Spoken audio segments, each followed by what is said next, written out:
On Tuesday, it'll be 10 years since Britain voted to leave the European Union. That referendum on June 23rd, 2016.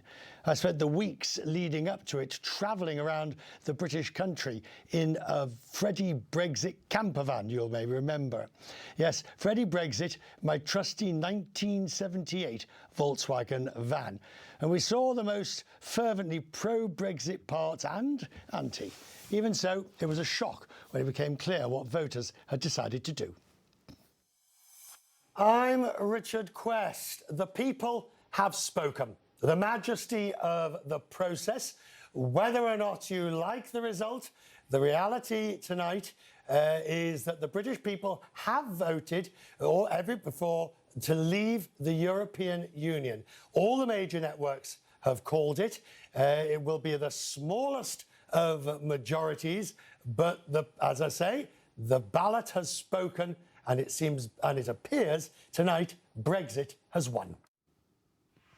It took many more years to actually complete Brexit, but now a new report analysing Bank of England data suggests the UK has paid an economic price. It estimates the UK economy is 6% smaller compared to where it would have been if Britain had not left the EU. Adam Posen is the president of the Peterson Institute for International Economics. From 2009 to 12, he was an external voting member of the Interest Rate Committee, the MPC, at the Bank of England.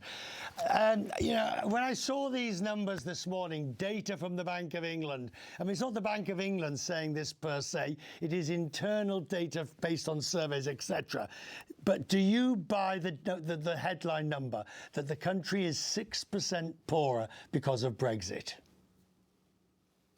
Richard, thanks for having me on this sad almost anniversary. And yes, I buy the number. It's a very well done paper, but more importantly, a bunch of different papers, a bunch of different analyses, some by British, some by not, some by public sector, some by academics, have all come to roughly the same number, a range of around 6 to 8% of GDP lost versus what might have been.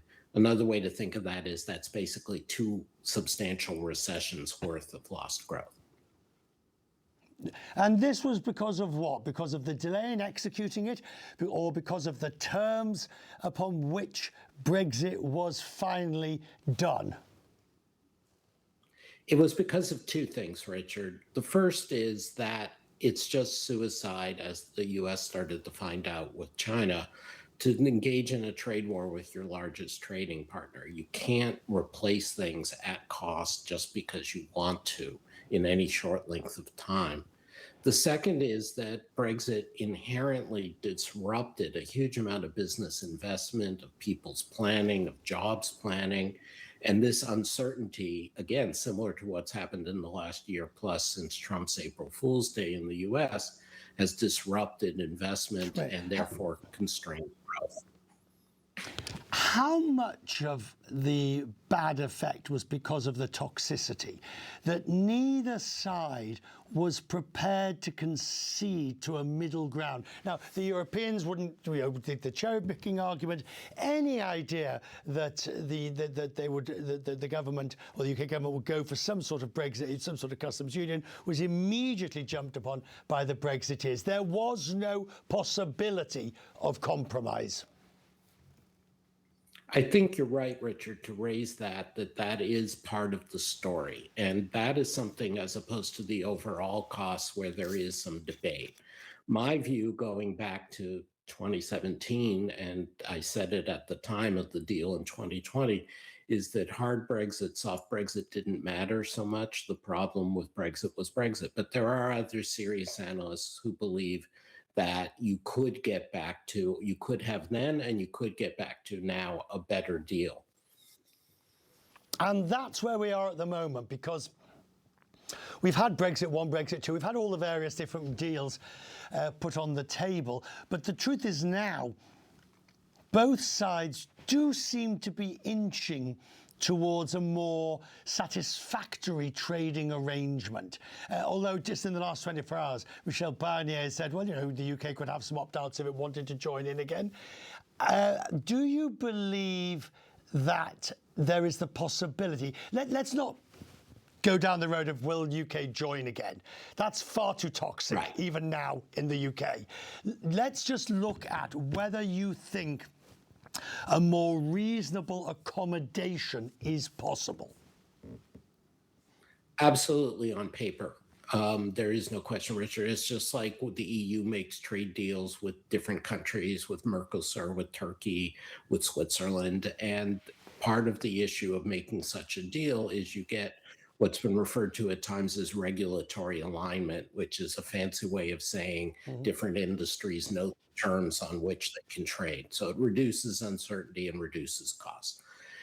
But there is a strong argument within the European Union that they don't want to allow cherry picking, as you said. And then there's a strong argument within the UK of people who will view it as a betrayal.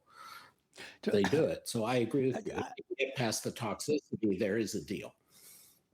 Adam, finally, look, let's just get away from all the facts in a sense and get down to the sort of the feelings.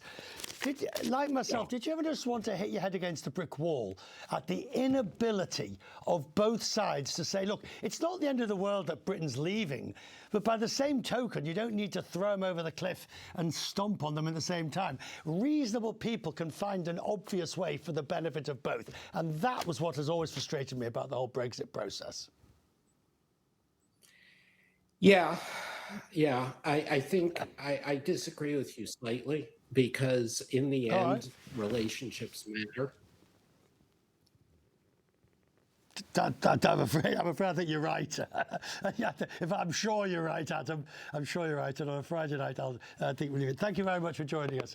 It's very good to talk to you on this. We'll talk more. Thank you.